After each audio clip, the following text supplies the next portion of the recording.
Hello everyone, welcome to my channel. I hope everyone is having a wonderful day. Before starting the video, please go ahead and hit the subscribe button and give this video a like up. In the latest video preview for Young and the Restless, Victoria wonders when enough is enough. Jack has something to be happy about and Damain finally talks. Sort of. After Alan was revealed to be behind Sharon and Phyllis kidnapping, and that he was actually his evil twin Martin, Victoria decides to check in on her brother. She asks Nick, "Don't you need a break?" He says, "That's what this would be." She replies, "No, I mean a break from Sharon and all of her drama." Michael, sitting with Victor, says, "You seem to be in a good mood, Jack. Did anything in particular happen today?" Jack chortles, "Well, thank you for asking. Gee, where do I start? Could he be giddy over the fact that Victor's attempts to break up Claire and Kyle have failed, and in fact, the young lovers could be moving in together? Or is this about the mysterious Mr. Dumas? Speaking of Dumas, Lily wants the truth about his and Damien's connection to the mysterious business backer. She's already been warned that Dumas could be after Winters. Lily tells Damain, "This is your last chance to get me to believe I can trust you." He replies, "I'll tell you everything, with one condition." The cafe smelled like roasted hazelnuts and cinnamon, and outside the windows, spring tiptoed into the streets of Vienna. Lily stirred her espresso, watching Damain with a sideways smile. "You've been holding on to something," she said, brushing a strand of hair behind her ear. "You look like a man who knows a secret."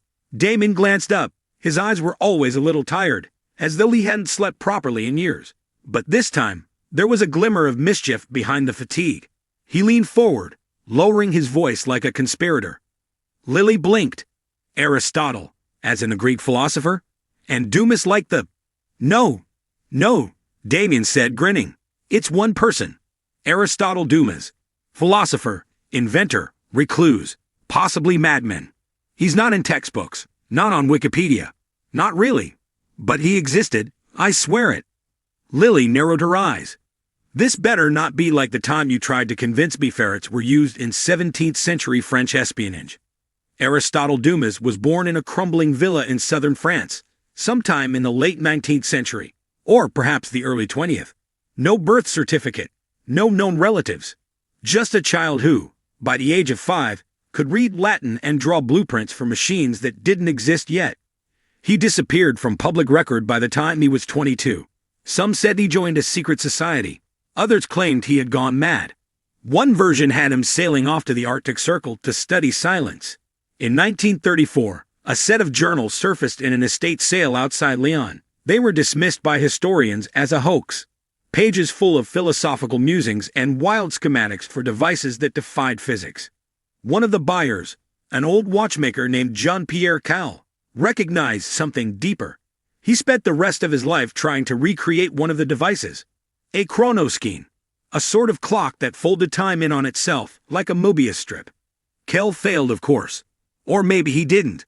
He vanished in 1956. Left behind a note. Dumas was right.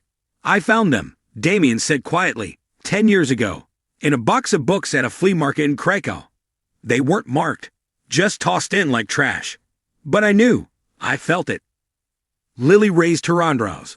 "You're telling me you found the lost writings of a time-bending philosopher-inventor no one's ever heard of?" There was a moment of silence between them. A dog barked outside. A waiter laughed in the kitchen. Lily sipped her espresso and crossed her arms. "Okay, I'll bite. What did Dumas believe?"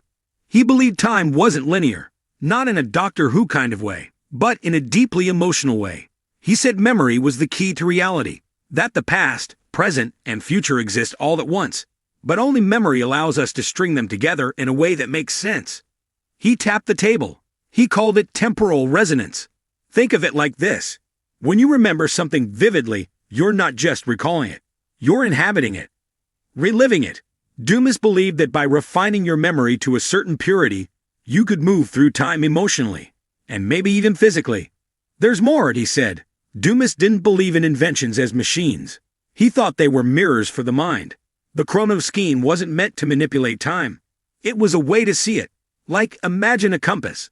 But instead of pointing north, it points to the moment in your life where you lost yourself, or found yourself, or both. Damain continued, I've been building one. A prototype, using Dumas's notes, and a few of my own additions. I think it's almost ready. Lily laughed softly, unsure whether to be amused or terrified. Are you about to tell me you've traveled through time? Damain shook his head. Nothing so grand. But I've seen things, not visions, not dreams. Memories I never lived. People I've never met, but know intimately. It's like my soul is tuning into frequencies beyond my own life.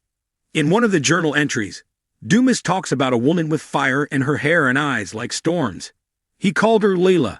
He said she was the anchor, the one who keeps the traveler from unraveling. The cafe felt colder suddenly. The sun dipped behind a cloud.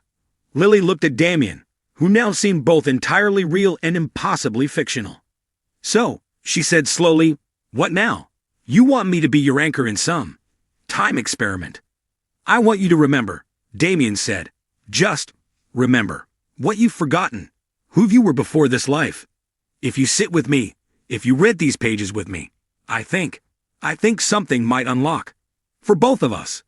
That night, they sat in Damain's cluttered apartment, surrounded by sketches and coils and strange copper devices. The journals lay open on a table, and Lily traced the ink with her fingers. Her heartbeat echoed with something ancient and intimate. In the weeks that followed, time did not unravel, not in the catastrophic way she feared. But it did bend. She began dreaming in languages she didn't know. She began feeling memories she'd never lived.